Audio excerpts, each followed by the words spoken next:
because it's so important. I remember in the very early days in our construction company, we didn't know who our ideal client was in the very early days, so we did things for everyone. And we had people who were great, and we had people who were really shitty, and people who caused massive headaches. And do you know the ones where you give them a little bit more and they want everything else? Anybody experienced that? Yes.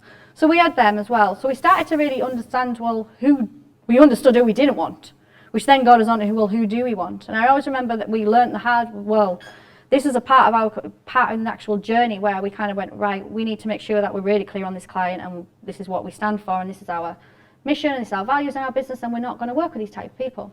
And I remember a woman called up, and she'd had a quotation done. It was about 25, 30 grand, top of my head, what it was that she was getting done.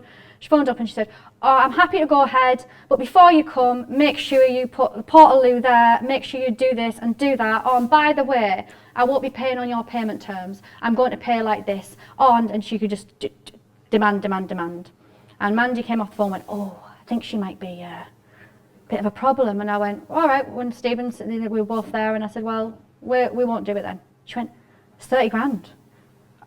She wasn't that bad. I'll ring her back. And I went, no, just tell her we're not doing it. Not doing it. You know, when you can already see, like, whoa, we haven't done anything yet, and you're already like this.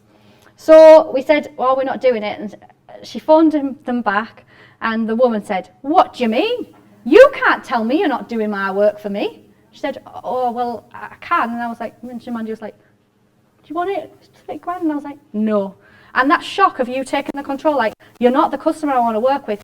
That went down that road, actually it probably cost us to do the job rather than gain. So there's times in business where you like want everyone, because it's like, I need that. But then when you start to know your clients and you get these experiences, you know when you find the gem.